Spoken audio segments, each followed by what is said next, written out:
유다서 1장 1절에서 4절까지 말씀 우리 한 목소리로 합독하도록 하겠습니다. 예수 그리스도의 종이요 야고보의 형제인 유다는 부르심을 받은 자 곧 하나님 아버지 안에서 사랑을 얻고 예수 그리스도를 위하여 지키심을 받은 자들에게 편지하노라. 긍휼과 평강과 사랑이 너희에게 더욱 많을지어다. 사랑하는 자들아, 우리가 일반으로 받은 구원에 관하여 내가 너희에게 편지하려는 생각이 간절하던 차에 성도에게 단번에 주신 믿음의 도를 위하여 힘써 싸우라는 편지로 너희를 권하여야 할 필요를 느꼈노니 이는 가만히 들어온 사람 몇이 있음이라. 그들은 옛적부터 이 판결을 받기로 미리 기록된 자니 경건하지 아니하여 우리 하나님의 은혜를 도리어 방탕한 것으로 바꾸고 홀로 하나이신 주제 곧 우리 주 예수 그리스도를 부인하는 자니라. 우리 이제 서로를 축복하기 전에 신앙 고백하도록 하겠습니다. 주는 그리스도시요 살아계신 하나님의 아들이십니다. 우리 서로를 축복하겠습니다. 오직 예수의 피가 당신을 구원하셨습니다.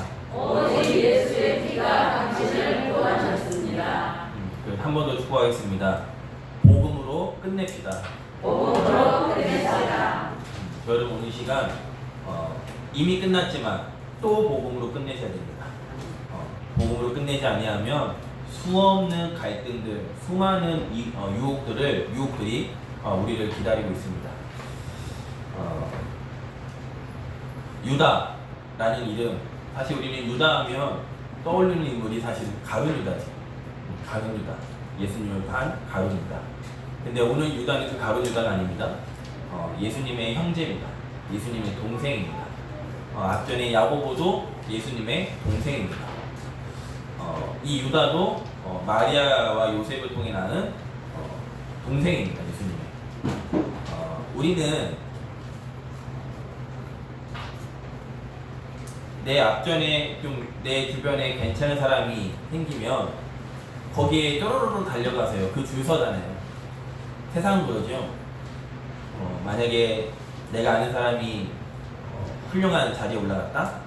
그러면 그 사람이 나 좀 좋은데 이렇게 꽂아주지 않을까? 그런 이제 당연한 마음들이 우리 인간에게 올라옵니다. 그리고 또 이렇게 콩고물 떨어지지 않을까? 나한테 좀 좋은 위치 주지 아니할까? 심지어 뭐 부르지도 않았는데 내가 누구 아는데 이러면요 그 상대방은 괜히 겁먹고 누구 아시냐고 그러면서 이제 그런 일들이 일어나지. 근데 오늘 유다서 1장 1절에 보면 이렇게 얘기합니다. 예수 그리스도의 동생이며 뭐라고 되어 있죠? 예수 그리스도의 종이며. 자기를 향해서 예수 그리스도의 종이다라고 예수 그리스도 그 이름 앞에 어마어마한 일들이 일어났습니다. 분명히 이 유다와 야고보는 처음에 예수님을 그리스도 믿지는 않았던 것 같아요. 그런데 그 예수 그리스도의 그 그리스도의 일을 보고 어느 날 하나님의 은혜를 믿어진 거예요. 여러분 그 은혜가 있기를 바랍니다. 우리 주변에 사실 내 가까운 사람이 더 믿기가 어려울 수 있어요. 그런데 하나님의 은혜가 임하면 사실 더 크게 쓰임 받습니다. 그 은혜가 있길 바랍니다. 유다라는 이 사람이 처음에는 안 믿었어요. 저 예수를 많은 사람들이 쫓는데 안 믿었어요. 메시아라고 안 믿었어요. 근데 어느 날 믿어진과 동시에 뭘 자랑했느냐? 나는 예수 그리스도의 종이다. 종이란 말은 뭐냐? 다 맡겼다는 거예요. 하나님 앞에 모든 것, 그리스도 앞에 모든 것을 맡겼다는 거예요. 그게 신앙생활입니다. 우리의 모든 것을 하나님께 맡기는 게 신앙생활이에요. 종이요 이렇게 얘기를 합니다. 유다라는 뜻은 찬양하다라는 뜻이에요. 유다라는 뜻은 기쁘다라는 뜻입니다. 구약의 유다 지파부터 시작된 그 유다를 말합니다. 그런데 그 유다가 사실은 미국이나 이런 유럽권에서는 유다라는 이름을 안 씁니다. 누구 때문에? 가룟 유다 때문에 유다라는 이름을 잘 안 써요. 다니엘, 조셉, 데이빗 이런 이름을 쓰는데 유다라는 이름을 잘 안 씁니다. 그 이름 때문에 억울하죠. 저 여러분의 이름이 그리스도 이름으로 말미암아 높아지기를 준비해 주고 축복합니다. 사울왕이여 골리앗을 꺾은 다윗을 향해서 말하죠. 너 누구니? 너 누구니? 그럴 때 뭐라고 하죠? 나는 베들레헴 사람, 하나님의 종 베들레헴 사람 이새의 아들입니다. 하나님의 종. 저 여러분이 그 이름이 그렇게 높아지기를 바랍니다. 하나님 이름이 높아지고 우리를 통하여서 우리 사는 지역이 정말 하나님의 영광을 받고 우리의 가정 가문이 우리를 통하여서 정말 높아지는 그 은혜가 우리 모범교회 모든 가정들마다 있기를 주님의 이름으로 축복합니다. 왜 복음을 완전히 끝내야 되느냐? 유다서 1장 4절에 보면 유다가 이렇게 얘기하죠. 우리 같이 한번 4절 말씀을 읽어보도록 하겠습니다. 이는 가만히 들어온 사람 몇이 있습니다. 그들은 옛적부터 이 판결을 받기로 미리 기록된 자니 경건하지 아니하여 우리 하나님의 은혜를 도리어 방탕한 것으로 바꾸고 홀로 하나이신 주제 곧 우리 주 예수 그리스도를 부인하는 자니라. 지금 우리가 신약을 보고 있습니다. 마태복음부터 시작해서 이제 다음 주면 요한계시록으로 끝이 신약이 맞춰집니다. 이때 당시에 예수님이 부활하시고 마태마가 이 사복음서 이후에 사도행전 이후부터 이스라엘 땅에 평범하게 연하게 퍼지고 있는 사상이 있었습니다. 그게 뭐냐면 영지주의였습니다. 영지주의가 뭐냐? 영적인 지식만 강조한다는 말입니다. 그러니까 영적인 거죠. 우리는 영적인 의미, 영적인 눈이 떼어야 되잖아요. 근데 영적인 지식만 강조하는 시대였어요. 그때 당시에. 그럼 반대로 뭐죠? 육신적인 것은 부정하다는 거예요. 하나님의 말씀이 영적인 겁니다. 하나님은 영이시니 그 말씀이 육신이 되어 오신 겁니다. 그분이 예수 그리스도세요. 근데 만연하게 뭐가 퍼지느냐? 영적인 것만 중요해. 육신은 더러운 거야. 누구 속임수죠? 사단의 거짓말 속임수예요. 이게 어디까지 가죠? 저 예수가 육신을 몸으로 하는데 저 사람이 그리스도라고? 말도 안 되라고까지 한 거예요. 우리는 영적인 지식이 있어야 됩니다. 하지만 영적인 지식만 따라가는 거 아닙니다. 하나님 우리에게요 모든 거 허락하신 거예요. 그것을 복음의 눈으로 우리가 재해석하고 복음의 눈으로 우리가 모든 걸 볼 수 있어야 됩니다. 어저께 핵심 때 유목사님 그런 말씀 하시더라고요. 차별금지법 통과할 거다. 근데 나는 통과하기를 바란다라고 하죠. 나는 빨리 통과했으면 좋겠다 이렇게 얘기했어요. 저 눈이 번쩍 떠졌어요. 뭐지? 뭐야 이거? 저는 차별금지법 이거 막아야 된다 생각하는 사람인데 뭐지? 목사님이 아주 간단하게 얘기했어요. 우리는 성경적으로 전도해야 된다. 막 떠들고 전도하는 거는 성경적인 전도가 아니다.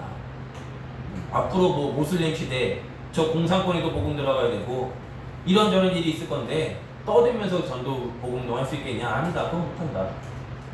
그러면서 이제 차별금지법에 오히려 아무나 이단 삼는 그 사람들이 오히려 이제 먹거리에 밥줄이 끊기게 생겼다 이렇게 말씀하시더라고요. 그래서 전도자는 이렇게 살리는 생각 어떻게 보면 전도 이 생각을 하시는구나 그런 생각을 했는데 여러분 영적인 것뿐만 아니라 살아가는 데 내 영혼이 잘 되는 같이 내가 범사에 잘 되고 강건해지는 것이 신앙생활이에요. 그 응답을 받으셔야 돼요. 육체는 악한 것이다 라고 말하다 보니 영적인 것만 강조하다 보니 어떤 일이 일어나느냐? 복음보다는 체험을 강조합니다. 영적인 거니까요. 하나님은 말씀인데 말씀보다는 영적인 것을 자꾸 체험하려고 원하니까 꿈, 환상 이거를 자꾸 따라합니다. 하나님은 모든 민족에서 이 복음 증거하는 건데 전도보다는 신비를 강조해요. 이 복음을 우리는 강조해야 되는데 내가 체험한 것 신비를 강조해요. 그걸 보고 영지주의. 자꾸 신비를 강조하니까 뭐가 나타나죠? 꿈꿉니다. 어떤 꿈을 꾸냐? 내가 언제 몇 월 며칠 날 내가 올게 라는 꿈을 꿔요. 그러면 뭐라 하냐? 시한부 종말주의라고. 어디서부터 시작된 거냐? 결국은 예수가 그리스도인 것을 부인하는 것부터 시작된 거예요. 세상과 자꾸 단절시킵니다. 나만 맞아. 우리 것만 맞아. 복음은 모든 사람에게 필요해요. 복음은 땅끝까지 가서 우리가 237개 나라 이 복음을 전해야 돼요. 모든 사람에게 복음이 필요하기 때문에. 내 거 아니에요. 내 거라고 착각한 사람들이 유대인이에요. 복음을 주었지만 그들이 내 거야라는 착각 속에 우리 거, 선민사상에 빠져서 하나님은 사실은 그 유대인들에게 그 이스라엘 땅에 계속 노예, 포로, 속국, 전쟁을 허락하신 거예요. 왜냐? 이 복음은 계속 전해져야 됩니다. 에스겔 47장에 성전으로부터 흘러나온 그 물이, 말씀의 생명의 그 물이 계속 흘러가야 됩니다. 흘러서 어디까지? 우리를 덮어버려야 되는데 자꾸 막는 겁니다. 막으면 썩어요. 이 복음은 계속 흘러나와요. 네, 이번 주에 오늘 목사님과 함께 그런 얘기를 했습니다. 대원 목사, 우리는 복음만 말해야 돼. 맞죠? 복음만 말해야 돼. 근데 거기에 이제 상처가 묻어나 있는 거예요. 왜 나는 목사님이 성전 자꾸 말하는지 모르겠다. 성전 건축. 성전 건축 말하지 말고 정말 복음만 말하면 되는데. 그러면서 이제 이 1세대, 2세대 목사님들이 간 이후에 과연 저 RUTC 그대로 있겠냐? 저 RUTC 누구 거니 이러면서 싸움 일어나지 않겠냐? 뭐 이제 그런 얘기를 저한테 쭉 하시더라고요. 그 다음 그 배경에는 뭐죠? 이제 흔히 이제 1세대, 2세대 목사님들의 후계자들, 후대들, 그 후대들이 이 복음으로 답을 내야 되는데 사실 이렇게 배경이 좋잖아요. 큰 아버지가 큰 목표를 하시면 사실 배경이라는 것이 좋지 않겠습니까? 그런 얘기를 저한테 쭉 하시더라고요. 제가 그래서 그분에게 뭐라고 말씀드렸냐면, 목사님 참 맞는 말인 것 같다. 사무엘이 그 대선지자다. 사무엘 자녀들이 사실 엘리 자녀 비스무리하게 망했거든요. 사무엘만큼 큰 대선지자가 어디 있습니까? 사무엘이 사는 날 동안에 전쟁이 그쳤고, 사무엘이 다윗처럼 왕을 세우고, 사무엘이 지나갈 때마다 모든 사람들이 하나님께 영광 돌리고, 어마어마한 것을 사실은 가장 가까이 있는 사무엘 두 아들들이 받겠지. 근데 그 두 아들들이 사실은 타락했거든요. 그 얘기를 쭉 하시면서 그 얘기를 하시길래 제가 뭐라고 말씀드렸냐. 그래서 결국은 우리는 말씀과 기도와 현장이 함께 되어야 된다. 말씀만 강조해서도 안 되고, 기도만 많이 해서도 안 되고, 현장만 많이 다녀서 될 것도 아니고, 이 세 가지가, 왜냐? 하나님이 곧 말씀이시고, 우리는 예수 그리스도 이름으로 기도하고, 지금도 성령 하나님은 현장에서 이 빛을 비추고 계시기에, 하나님 일을 하시고 계시기에, 이 성삼위 하나님이 우리가 조화롭게 하는 것이 아니라 하나님 자체가 조화로우신 거죠. 그 응답을 받아야 되는 거 아닙니까? 결국 키는 빈 곳에 한 번도 복음 듣지 못해 죽어가는 그 영혼을 우리 후대들이 봐야 한다. 저 미국 땅에, 유럽 땅에, 좋은 땅에 가서 보는 것이 아니라, 그것도 물론 봐야 되겠지만 우리 후대들이 복음 없어 죽어가는 그 영혼들을 봐야 된다. 그래야 복음 전할 수 있는 마음이 하나님 주시고 아니겠습니까? 그런 얘기를 쭉 포럼을 했거든요. 지금 세상은요, 하나님 없다라고 합니다. 그게 뉴에이지지.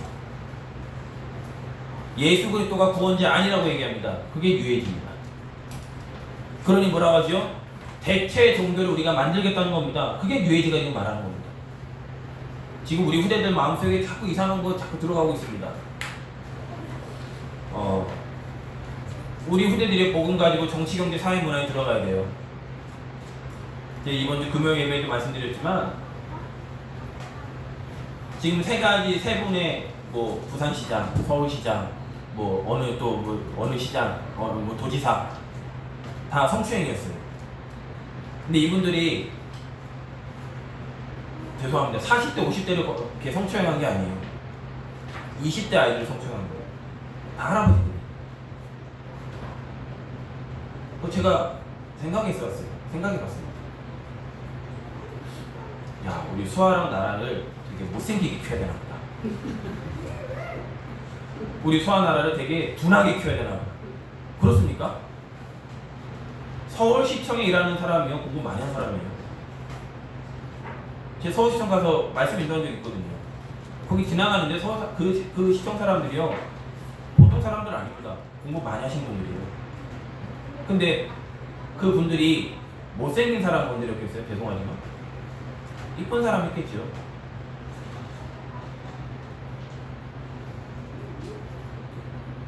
그래서 극단적인 선택을 하셨습니다.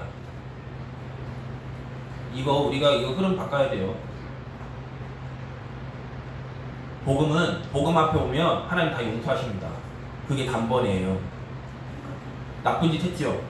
지금 이게요, 이 사건을 통해서 지금 완전 양분은 나뉘어졌어요. 지금 왜 성추행자를 우리가 서울시 그걸로 하냐, 해야 된다, 양분돼 버렸어요.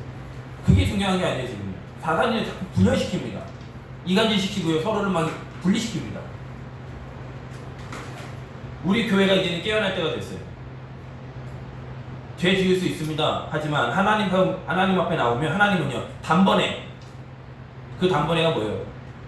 우리의 자범죄를 말하는 것이 아니라 그렇게 될 수밖에 없는 원죄 부분. 그 시장이 얼마나 복음 많이 있겠습니까? 그분이 얼마나 순수하게 생겼잖아요. 아저씨 같아요. 그런 푸근한 모습으로. 근데 본인에게 오는 그 문제를 막을 길이 없어요. 더 심각한 건 그분을 두고 지금 정치인들이 하는 말들이에요. 열심히 일해서 빨리 가서 열심히 일해서 빨리 가서 합니까? 그분 좋은 사람이었다. 맞아요. 좋은 분이었죠. 근데 그게 우리 후대들에게 자꾸 메시지로 들어가요. 열심히 하다가 내가 뭔가 한계 만나면 갈 수도 있겠구나. 내 어떠한 나처한 일이 생기면 그래, 그냥 가면은 그거 다 무마해주네. 심지어 좀 이렇게 축혀 세워주네. 이상한 어디 들어가서 후대들에게 얼마만큼 우리가 정신 차려야 되느냐. 한 집사님이요, 성경에 있는데 성경 읽다 보면 궁금한 거 생기잖아요. 말씀 듣다 보니까 죄가 뭐지? 궁금증이 생긴 겁니다. 그럼 어떻게 하면 되죠? 목사님에게 가서 여쭤보겠죠. 목사님, 죄가 뭐예요? 저한테도 올 것 없이 우리 차희정 장로님이나 우리 이 자리에 있는 모든 분들 한 분에게 무조건 물어보면 우리 정확하게 말할 텐데, 죄라함은 하나님을 떠난 것. 죄라함은 육신적인 율법적인 죄가 아니라 원죄 부분, 원래 인간이 지은 그 죄, 그 얘기를 할 텐데, 그냥 집사님, 그냥 신앙생활 하세요. 신앙생활 하시면 돼요. 열심히 하시면 돼요. 이분이 또 물은 겁니다. 목사님, 근데요, 뱀은 뭐예요? 성경에 뱀이 많이 있는데 뱀이 뭐예요? 우리가 좀 정확하게 말할 텐데, 옛뱀, 곰, 마귀라고도 하며 정확하게 말할 텐데, 집사님, 신앙생활 하시면 돼요. 이분이 궁금하잖아요. 왜? 우리 인간 영적 존재이기 때문에 궁금하잖아요. 이분이 누구에게 갔느냐? 통일교회 간 거예요. 통일교 신자 만나서 어떻게 만나게 돼서 통일교 신자에 물어본 거예요. 죄가 뭐예요? 뱀이 뭐예요? 이분이요, 문선명이 쓴 원리 강요를 가지고, 하나의 말씀이 아니고 문선명이 쓴 원리 강요를 가지고 죄는 쭉 풀이해주는 거예요. 사자는 쭉 풀이해주는 거예요. 이 사람이 그게 답이 돼버려요. 어떻게 됐냐? 교회 때려치고 통일교 신자 돼버렸어요. 얼마만큼 열심히 했냐? 문선명이 픽업했어요. 그래서 문선명 옆에 10년 동안 경원 역할을 했어요.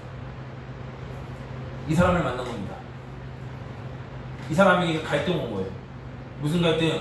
문선명이 하나님이라고 했는데 참 하나님이라고 했는데 죽었거든요. 10년, 거의 10년 됐거든요. 지금 통일교 안에 지금 시끌시끌한가 봐요. 아들이 후계자 됐다가 아들이 마약 사건, 폭행 사건으로 물러나고, 딸이 하나님이라고 했다가 또 그 딸도 무슨 문제로 쫓겨나고, 지금 이제 문선명 아내가 내가 하나님이라고 지금 나와 있다는 거예요. 이분이 뭐야, 하나님 이렇게 많아 이러면서 지금 갈등 온 거예요. 그분에게 뭘 얘기해야 되겠죠? 그리스도만 얘기해야 되겠죠? 아이고, 왜 그런 교회를 다니, 그렇게 할 필요도 없고요. 그래요, 지금 목사님들이 그렇으면 그렇게 말할 것도 없고요. 우리는 뭐만 말해야 돼요? 그리스도만 말해야 돼요. 현장은 지금 그렇습니다. 현장은 복음만 지금 말 안 하고 있습니다. 그래서 저 여러분 오늘 이 시간 무슨 결단을 내려야 되느냐? 우리 나는 복음만 말하겠다. 복음만 말하기도 우리가 사실 시간이 부족해요. 유다서 1장 11절입니다. 유다서 1장 11절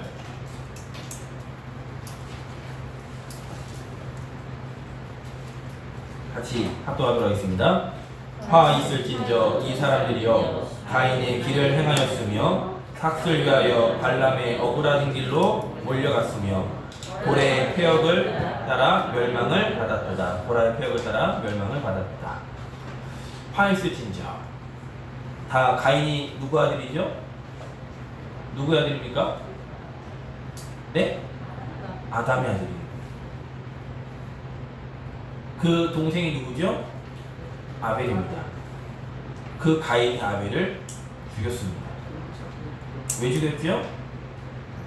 하나님이 내 예배 받아주지 않았다고 했어요. 하나님 왜 그 예배를 안 받으셨죠? 그리스도 양피를 안 가져왔기 때문에. 다시 말하면 가인이 뭘 놓쳤다는 거죠? 복음을 놓쳤다는 거죠. 언약을 놓쳤다는 거죠. 자기는 열심히 하나님 앞에 예배했는데 하나님 그 예배 안 받았다는 거예요. 혹시 우리 주변에 그렇게 신앙생활하고 있는 사람들이 있을지 모릅니다. 내가 이렇게 열심히 했는데, 내가 이렇게 헌신했는데, 봉사했는데 하나님 나한테 어떻게 그렇게 할 수가 있지? 그럼 교회 떠나시는 분들, 교회 상처해 주신 분들 제법 있습니다. 이런 분들을 뭐라고 하냐? 종교인이라고 해요.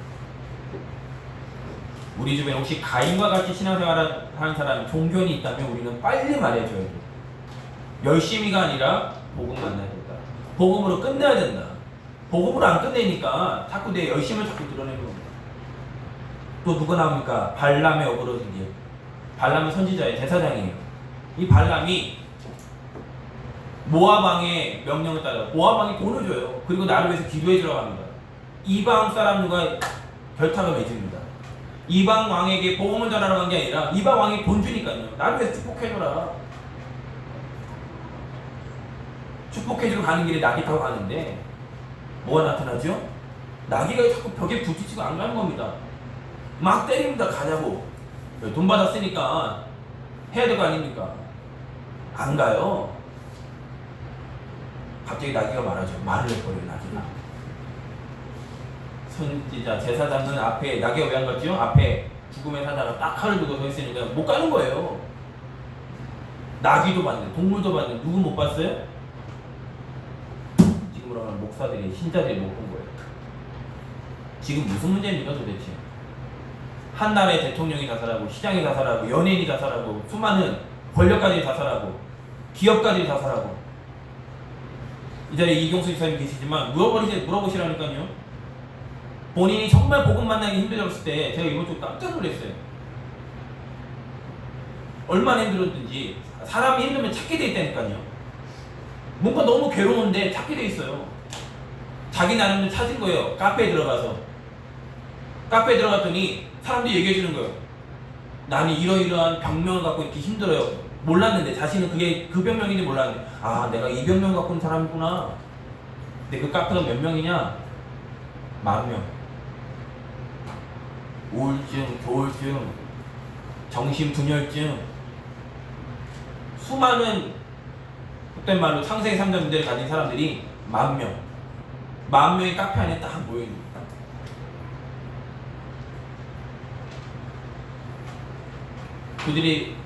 그들에게 우리 뭐 해야 되죠? 복음 말해야 됩니다. 복음 전가야 됩니다. 근데 많은 목사님들이, 많은 교회 신자들이 육신적인 것 때문에 복음의 가치를 다 놓쳐버려요.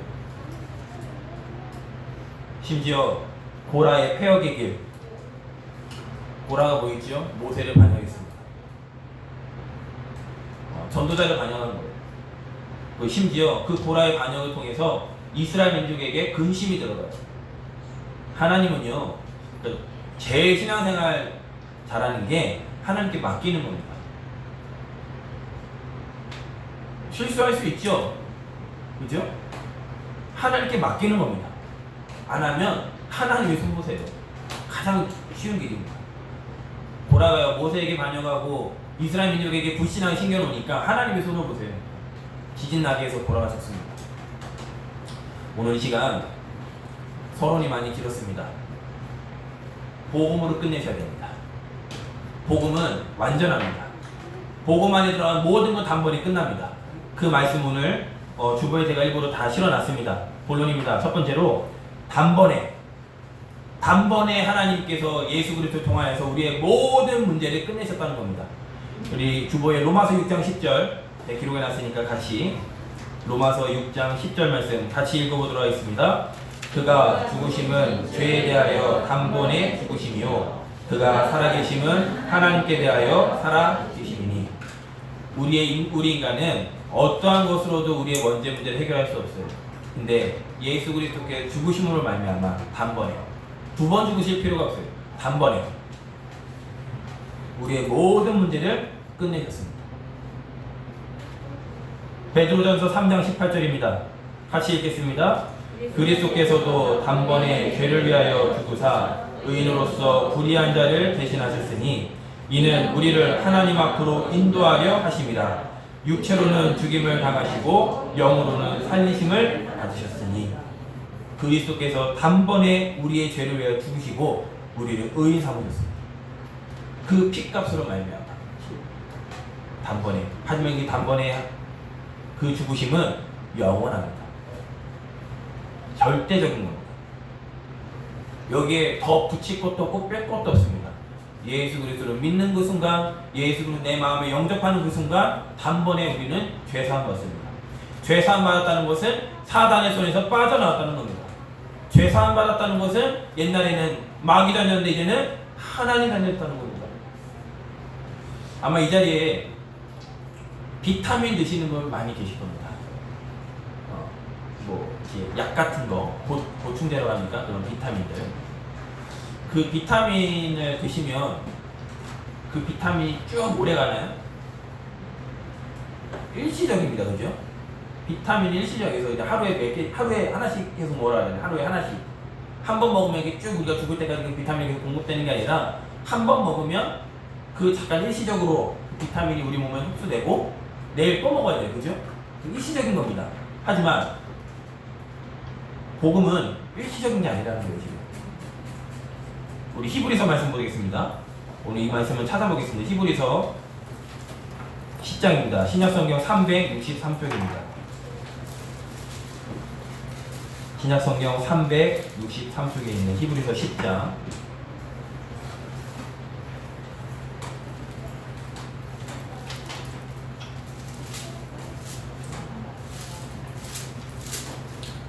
(10절에서) 12절까지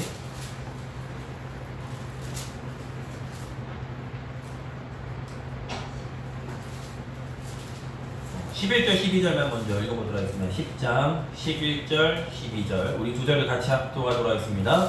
제사장마다 매일 서서 섬기며 자주 같은 제사를 드리되 이 제사는 언제나 죄를 없게 하지 못하거니와 오직 그리스도는 죄를 위하여 한 영원한 제사를 드리시고 하나님 우편에 앉으사. 11절은 구약을 말합니다. 제사장마다 매일 뭐 했어요? 하나님 앞에 제사를 드렸어요. 왜냐? 하나님 앞에 나올 때 죄를 갖고는 못 나와요. 그래서 제사장 앞에 양을 가지고 와서 내 죄를 전가하고 깨끗이 하고 하나님 앞에 나와 예배 드렸어요. 근데 그걸 매일 언제 해야 된다고요? 매일. 왜냐? 우리 인간은 그렇게 나약해요. 매일 죄를 져요. 그 매일 죄를 짓는 우리 인간이 하나님 앞에 그 죄를 갖고 나가면 안 돼요. 그래서 항상 뭘 잡아야 돼요? 양을 잡아야 돼요. 양을 잡아서 피를 봐야 돼요. 하지만 우리가 매일 비타민 먹는 것처럼 매일 했어야 됐어요. 그 제사를. 네, 12절에 뭐라고 하죠? 그냥 그리스도입니까? 오직 그리스도는 죄를 위하여 한 영원한 제사, 한 번 영원한 제사를 드리시고 하나님 우편에 앉으사. 우리가 믿는 예수 그리스도는 오직 그리스도, 이 그리스도는 우리의 죄를 한 번에 끝내신 분입니다. 10절, 14절 같이 다시 한번 읽겠습니다. 그러면 그 말씀을 생각하시면서 10절과 14절 우리 두 절을 같이 합독하도록 하겠습니다. 이 뜻을 따라 예수 그리스도의 몸을 단번에 들이심으로 말미암아 우리가 거룩함을 얻었노라. 그가 거룩하게 된 자들을 한 번의 제사로 영원히 온전하게 하셨느니라. 저 여러분, 그래서 거룩하신 분이에요. 저 여러분, 절대 망할 수 없는 분이에요. 하나님 우리를 거룩하다라고 하셨어요. 예수 그리스도의 그 피로 말미암아, 단번에 그 제사로 말미암아 우리를 하나님이 거룩하게, 구별되게 하나님의 자녀라는 응답을 우리에게 주셨습니다. 이 구원은 예수 그리스도를 믿는 그 순간 단번에 주어집니다. 하지만 하나님 우리를 단번에 구원하시고 대우나 천국까지 한 게 아니라 우리에게 이 삶을 허락하셨어요. 그걸 보고 언약의 여정이라고 합니다. 하나님의 절대 언약 속에 하나님 우리를 절대 여정 속으로 인도하시는 거예요. 그 여정을 열심히 해라, 최선을 다해라, 똑바로 살아라가 아니라 반석 위에서 집을 세우라는 거예요. 우리 유다서 1장 20절 21절입니다. 유다서 1장, 다시 유다서로 돌아가겠습니다.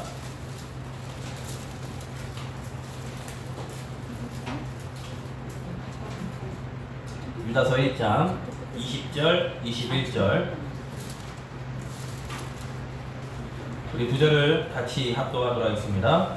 사랑하는 자들아, 너희는 너희의 지극히 거룩한 믿음 위에 자신을 세우며 성령으로 기도하며 하나님의 사랑 안에서 자신을 지키며 영생에 이르도록 우리 주 예수 그리스도의 긍휼을 기다리라. 사랑하는 자들아, 너희는 너희의 지극히 거룩한 믿음 위에 자신을 세우며. 건물을 지으라는 겁니다. 어디 안에서요? 마태복음 7장 24절에 예수님이 산상보훈을 시간하면서 이렇게 말씀하십니다. 누구는 반석 위에 집을 짓고 누구는 모래 위에 집을 짓는데 겉으로 보면 똑같아요. 근데 언제 드러나죠? 창수가 나고 비가 나면, 바람이 불면, 홍수가 나면 뭐가 나타나죠? 반석에 지은 집은 든든합니다. 모래에 지은 집은요 무너집니다. 그 반석이 누구냐는 거예요. 우리는 그 여정을 걸어가는 겁니다. 마태복음 16장 18절에 또 내가 내게 이르노니 너는 베드로라, 내가 이 반석 위에 내 교회를 세우리니 음부의 권세가 이기지 못합니다. 우리는 전도자의 언약의 여정을 걸어가는 이 길은 열심히 걸어가는 길이 아닙니다. 그리스도라는 반석 위에 우리가 그 믿음을 세워나가는 거예요. 고린도전서 10장 4절입니다. 주부에 나와 있지요. 고린도전서 10장 4절 말씀 같이 합독하도록 하겠습니다. 다 같은 신령한 음료를 마셨으니 이는 그들을 따르는 신령한 반석으로부터 마셨으며 그 반석은 곧 이스라엘 민족이 40년 광야길을 걸어가는데 물 없으면 물 없다, 뭐 없으면 뭐 없다 하는데 하나님이 모세에게 반석을 치라 물을 놨습니다. 하나님 오늘 그냥 물 먹였다 이 말이 아닙니다. 그 반석이 곧 그리스도라는 거예요. 40년 광야길을 갔는데 그 반석 한 번만 찾겠습니까? 한 번만 나왔지만 하나님, 저는 믿습니다. 모세, 이스라엘 이제 목마를 때마다 하나님 반석을 침으로 말미암아 그리스도 대신 그 생명의 물을 계속 마시게 하시고 그 40년 언약의 여정을 걸어가는 거예요. 그냥 뜨거운 고행길을 걸어가 이 말이 아니에요. 우리는요 그리스도라는 그 반석 위에 완벽하게 하나님 우리를 인도하시고 보호하신다는 겁니다. 그 여정을 걸어가시는 거예요. 언제요? 단번에 우리가 구원받은과 동시에. 그 구원이 그래서 다예요. 그래서 복음이 다예요. 복음 받았다는 건 하나님이 끝까지 우리를 인도하신다는 거예요. 중간에 포기 안 하십니다. 하나님은요. 넘어지면 기다리십니다. 지치면 기다리십니다. 뒤에서 힘주십니다. 그게 하나님이에요. 그 하나님이 우리를 향한 절대 목표가 있어요. 절대 목표. 그게 유다서 1장 24절 25절입니다. 결론입니다. 유다서 1장 24절 25절 우리 두 절을 같이 합독하도록 하겠습니다. 능히 너희를 보호하사 거침이 없게 하시고 너희로 그 영광 앞에 흠이 없이 기쁨으로 서게 하시니 곧 우리 구주 홀로 하나이신 하나님께 우리 주 예수 그리스도로 말미암아 영광과 위엄과 권력과 권세가 영원 전부터 이제와 영원토록 있을지어다. 아멘. 유다가 마지막 고백입니다. 너희에게 하나님이, 이 주체는 하나님이십니다. 하나님이 너를 보호하시고 너를 거침없게 하시고 너 앞에 흠이 없게 하시고 하나님 너에게 기쁨 주실 것인데, 그 홀로 하나이신 하나님께서 우리 주 예수 그리스도 말미암아 영광, 위엄, 권력, 권세, 이것이 이제부터 영원토록, 과거부터 현재 미래까지 영원토록 있을지어다. 달리기 할 때는요, 오늘 보니까 뭐 한강에 달리기 하는 것 같은데, 달리기는 단거리가 있고 장거리가 있습니다. 단거리는요, 그 자세 중요합니다. 이렇게 발에서 이렇게 자세 있죠. 조금만 손이 떨어지거나 발이 떨어지면 삐부시 이렇게 총소리 울립니다. 부정 출발했다고. 그 자세 중요하고요. 출발 중요합니다. 조금만 움직이면 안 돼요. 조금도 움직이면 안 됩니다. 그런데 장거리는요, 출발이 그렇게 중요하지 않아요. 그냥 장거리 마라톤 생각합니다. 마라톤은 막 이제 수많은 사람들이 그냥 뜁니다. 근데 그 마라톤의 끝이 중요한 건 과정이고 끝에 그 피니시 라인을 통과하는 거예요. 우리가 하나님 은혜로 말미암아 단번에 구원받았습니다. 그리고 우리는 지금 하나님의 말씀을 통해서 그 여정을 걸어가고 있습니다. 근데 하나님의 목표는 뭐냐? 이 복음이 주님 재림하시는 그날까지 이어지는 거예요. 그게 하나님의 목표거든요. 예수님과 함께 있을 때는 예수님을 그리스도로 믿지 아니했어요. 누가요? 야고보와 유다가, 예수님의 동생들이. 근데 예수님의 동생들이요, 하나님 은혜에서 믿음에 들어갔어요. 그게 사도행전 1장 14절에 이렇게 기록되어 있습니다. 예수의 아우들과, 초대교회에, 마가다락방 교회에 예수의 아우들이 모인 거예요. 그 아우들이 함께 예배드린 겁니다. 그래서 신학적으로 야고보가 예루살렘 교회 초대 그 감독자가 됩니다. 자, 하나님 우리를 향한 절대 목표입니다. 마지막 말씀 하나 보고 마치겠습니다. 고린도전서 9장입니다. 신약성경 272쪽입니다. 고린도전서 9장 5절입니다.